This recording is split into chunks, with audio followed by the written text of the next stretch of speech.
Dear students, I am Lakbir Kaur and I welcome you all in English class. Today we will read chapter number 4 of the literature reader book The Hound of the Baskervilles और इसका हम आज we will read second part of this chapter. Holmes asked his son Henry to accept a dinner invitation at Stapleton's home. तो Holmes जो था वो Sherlock Holmes जो जासूस आया हुआ था इस केस के बारे में तहकीकात करने के लिए, तो वो सर हेनरी को कहता है कि तुम एक डिनर का इनविटेशन एक्सेप्ट कर लेना स्टेपल्टन्स के हाउस के लिए, कि जब तुम्हें स्टेपल्टन कहेगा कि हमारे घर पे डिनर है तो तुम वहाँ पे जाना. He and Watson would pretend to have left for London. और कहता है वह और वाटसन जो हैं वो दोनों ऐसा प्रिटेंड करेंगे कि वो लंदन चले गए हैं, so that Stapleton would not be on his guard, ताकि जो स्टेपल्टन है वो उनके बारे में कोई भी निगरानी ना रखे, कि उसको ये श्योर हो जाए कि वो तो लंदन चले गए हैं. But they would keep a close watch on him, लेकिन वो उनको मतलब उनके उसके ऊपर जो है स्टेपल्टन के ऊपर एक क्लोज वॉच ज़रूर रखेंगे, उसके ऊपर वो निगरानी रखेंगे शेरलॉक होम्स और वाटसन. कहता है that evening Holmes and Watson armed with their revolvers. कहता है और उस शाम को जो होम्स था, शेरलॉक होम्स जो जासूस था, और वाटसन जो उसका फ्रेंड था, कहता है कि उन्होंने रिवॉल्वर्स ले लिए अपने. आर्म्ड विद रिवॉल्वर्स भी, वो बिल्कुल हथियारों के साथ लेस हो गए. रिवॉल्वर्स उन्होंने ले ली. Quietly hid behind a rock across Stapleton's house. और वहाँ पे चुपके से जो उसके स्टेपल्टन्स के हाउस के पीछे एक रॉक थी, बहुत बड़ी चट्टान थी, वहाँ पे जाकर के वो छुप जाते हैं दोनों. The moon was shining on the moor. कहता है और वहाँ पे चांद जो है वो चमक रहा था. And A fog was rising from it. और धुंध जो थी उसके पीछे से राइज हो रही थी. Creeping up from the March towards the house. कहता है वो दलदली से एरिया से, जो मार्च होता है दलदली एरिया, दलदल होती है जहाँ पे, तो वो कहता है उसकी घर की तरफ वो जो फोग थी, धुंध थी, वो बढ़ रही थी. After a few moments sir Henry appeared out of the fog. और कहता है कुछ ही देर बाद सर हेनरी जो था वो धुंध में से निकल के बाहर की तरफ आता है. He walked quickly along the path. और तेज़ी से वो रास्ते की तरफ चलने लगता है. Passed close to where Holmes and Watson were hiding. और वहाँ से बिल्कुल पास से वो गुजरता है जहाँ पे वाटसन और होम्स दोनों छुपे होते हैं पीछे चट्टान के. And began to walk the hill behind them. और वो उनके पीछे जो एक पहाड़ी थी उसके पीछे वो चला जाता है. He kept glancing over his shoulder again and again. और वो जो था हेनरी जो था बार बार अपना ऐसे मुड़ मुड़ के देखता है अपने कंधे के ऊपर से, कि कोई जैसे उसको ऐसे लगता है कि कोई उसका पीछा कर रहा हो. Like a man who was worried that something was following him. जैसे कोई आदमी बार बार से ऐसे पीछे मुड़ के देखता है ना. कई बार हमें डर लगता है अंधेरे में, रात को आपको कह दो कि बाहर से कुछ लेके आना है तो हम डरने लग जाते हैं ना, बार बार ऐसे पीछे मुड़ के देखते हैं कि हमारे पीछे कुछ है तो नहीं. तो same is the case here with the Henry. तो वो बार बार पीछे की ओर देख रहा है. All of a sudden an awful shape leaped up to the fog. और कहता है कि एकदम से ही बहुत एक भयानक सी जो शेप थी वो एकदम से धुंध में से निकल करके लीप्ड आउट होता है, एकदम से जंप मार करके वो बाहर आ जाती है. It was an enormous black hound. और कहता है ये एक बहुत ही बड़ा जो था काले रंग का शिकारी कुत्ता था. Fire spewed from its open mouth. और उसके मुंह में से ऐसे लग रहा था कि जो ऐसे फायर है जो जैसे बह रही हो, आग जो है, आग की जो लपटें या लिक्विड की तरह जो आग है बहुत बड़ी बड़ी क्वांटिटीज़ में उसके मुंह से निकल रही थी. It's eyes were burning flames covered its head and body. और कहता है उसकी आंखें भी ऐसे जल रही थी. बर्निंग फ्लेम्स, जैसे फ्लेम्स जलती हैं ना, मशालें जलती हैं जैसे, ऐसे. Covered its head and body. और उसके हेड और बॉडी पे पूरा वो कवर किया हुआ था. It was a more horrifying sight than anyone could imagine. और कहता है यह इतना भयानक दृश्य था कि जितना कोई इमेजिन भी नहीं कर सकता. अभी उस कुत्ते को, जंगली कुत्ते को देख करके ऐसा डर लग रहा था. The huge beast ran quickly and silently after son Henry whose face went white with horror. और कहता है वो जो जंगली खूंखार जो कुत्ता था वो बड़ी तेज़ी के साथ साइलेंटली और चुपके से बिना आवाज़ किए जैसे होता है सर हेनरी के पीछे वो पड़ जाता है. Whose face went white with horror. और सन हेनरी का जो चेहरा है डर के मारे सफ़ेद हो जाता है. His hands lifted in A gesture of helplessness.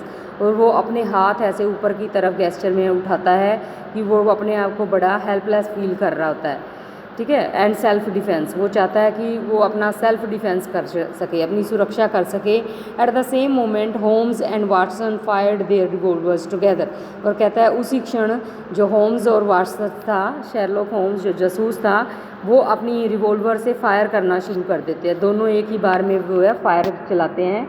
The creature gave a loud cry of pain, और वो जो जानवर था, वो जो क्रिएचर थी, वो बड़ी ही ज़बरदस्त पेन के साथ वो लाउड क्राई देती है, बहुत ज़ोर से वो चिल्लाती है, चीखती है। But it didn't stop and ran on after its prey, लेकिन उसको गोली भी लगती है तो वो रुकता नहीं है। वो जो कुत्ता था जंगली, वो क्रिएचर थी, वो इसके पीछे, हेनरी के पीछे भागती है फिर भी कि शिकार करूँगा मैं। शिकारी प्रे होता है जिसको शिकार बनाना होता है उसने।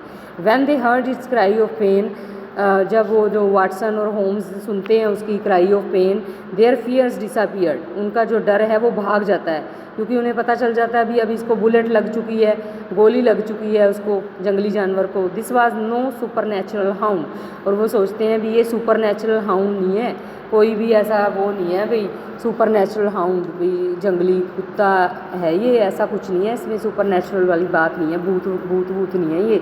If bullets could hurt it, कहता है अगर इसको बुलेट नुकसान पहुंचा सकती है, इट कुड बी किल्ड, इसको मारा जा सकता है, तो how this can be A super natural hound, है ना, जो जीवित होता है, जो आपको दिखाई देता है, जिसको आप मार सकते हो, that is not a super natural thing. कहता है sir Henry cried out in terror as the creature jumped at him, और सन हेनरी जो है एकदम से डर के मारे चिल्लाता है जब वो जंगली क्रिएचर जो है, वो जो कुत्ता है, जंगली हाउंड है, वो उसके ऊपर जंप मारता है। And threw him on the ground, और threw him on to the ground, और उसको ग्राउंड पे गिरा देता है। Its teeth went for his throat, और वो अपने दांतों के साथ वो उसके गले पर काटना चाहता है। But the next moment Holmes had shot the hound, लेकिन अगले ही मोमेंट, अगले ही क्षण होम्स जो है उसको मार गिराता है, उसको शॉट मार देता है हाउंड को। It gave a deep cry and fell on the ground, और वो कहता है कि वो बहुत जोर के चीखता है, चीख मारता है, और वो हाउंड जो है ग्राउंड पे गिर जाता है। द हाउंड वाज डेड, अब जो हाउंड था वो मर चुका था। Sir Henry lay unconscious where he had fallen, और सन हेनरी जहाँ पे वो गिरा था वहीं पे वो बेहोश पड़ा हुआ है। बट ही वाज अलाइव, लेकिन वो जिंदा था। सून हिज आइज ओपन्ड, जल्दी वो अपनी आंखें खोलता है। And he looked up at his friends, और अपनी दोस्तों की तरफ देखता है, शेरलॉक होम्स की तरफ और वाटसन की तरफ देखता है। और ही वाज सेफ, एंड वो बिल्कुल सुरक्षित था। It's dead said Holmes, Holmes कहता है शेरलॉक होम्स की मर चुका है। We have killed the family ghost forever, कहता है हमने फैमिली गोस्ट को सदा सदा के लिए मार डाला है। कोई फैमिली गोस्ट वोस्ट नहीं था ये, ऐसा ये हाउंड था, और वो सारा जो प्रपंच रचा हुआ था, जो ये षड्यंत्र था इसको मारने के पीछे, फैमिली को पूरी को ख़त्म करने के पीछे किसका हाथ था, वो उसका था, स्टेपलेटन्स का।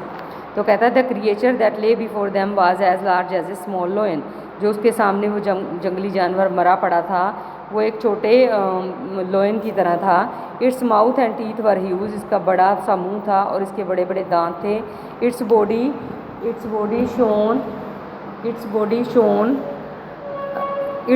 शोन विद ब्लू फ्लेम्स, उसकी बॉडी पे ब्लू फ्लेम्स जो थी वो जल रही थी। There were rings of blue fire around its cruel eyes too, और कहता है कि बड़ी बड़ी चिंगारियाँ लपटें उसके जो है बॉडी के और आइज़ के चारों तरफ से वो निकल रही थी। Watson touch the hound's burning coat, और कहता है वाटसन जो है उसके जलते हुए जो खाल होती है उसको टच करता है वो।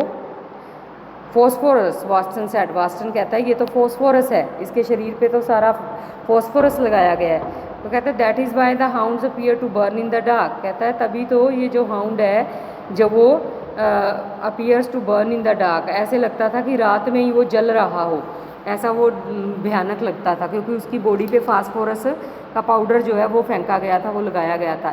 It was Stapleton who had put phosphorus paint on the hound, और कहता है ये स्टेपल्टन था जिसने इसके ऊपर, हाउंड के ऊपर फास्फोरस का पेंट किया हुआ था। The story of the ghostly hound had given Stapleton the idea of getting a giant dog and using phosphorus to transform it into a super natural beast. कहता है कि स्टोरी जो थी घोस्टली हाउंड की, वो उससे इसको ये आइडिया मिला था स्टेपल्टन को कि इसने एक ऐसा जायंट डॉग तैयार कर लिया जिसको इसने सुपर नेचुरल बीस्ट कह दिया, लेकिन ये इसका अपना ही, इसने इसके ऊपर फास्फोरस डाला हुआ था to transform it super natural beast बनाने के लिए। He had starve the hound, और इसने इस कुत्ते को कई दिनों तक भूखा भी रखा होगा। स्टार्व्ड होता है कि इसको भूखा रखा कई दिनों तक, to make it more savage and bloodthirsty कहता है, और उसको भूखा रखा गया ताकि ये और भी भयानक और खूंखार लगे, खून का प्यासा लगे, ब्लड थर्स्टी और savage. When the fog lifted कहता है जब धुंध छट गई, Holmes and Watson set out in search of Stapleton the wet ground of the marsh कहता है फिर वो वाटसन और होम्स जो हैं स्टेपल्टन की तलाश में निकल जाते हैं the wet ground of the marsh pulling at their feet, और वो मार्च में वो दलदल एरिया में वो जाते हैं जहाँ पे उसके जो पैर थे वो धंस रहे थे। When Stapleton had realize that the truth of his evil invention was out, जब स्टेपल्टन को पता चल जाता है कि उसकी जो ये दुष्ट काम जो जहाँ पे उसका इरादा था दुष्ट, वो सबको पता चल चुका है, सबके सामने आ चुका है उसका सच, कि ये जो जायंट हाउंड की जो स्टोरी थी वो उसकी बनाई हुई थी, सारा कुछ उसकी प्लानिंग थी सारी। He had vanished into the moon, और कहीं घाटी में ही वो खो जाता है, गायब हो जाता है। There was no doubt that he had lost his way, और इसमें कोई शक नहीं है कि शायद वो कहीं पे रास्ता ही भटक गया हो उस घाटी में और कभी वापस ही नहीं आया। And met his end in the marsh, और वो वहीं पे कहीं दलदल में ही मारा गया होगा। Sherlock Holmes had solve yet another mystery, और शेरलॉक होम्स ने जो एक जासूस था उसने एक और मिस्ट्री को, एक रहस्य को उसने बड़े अच्छे तरीके से सॉल्व कर दिया था।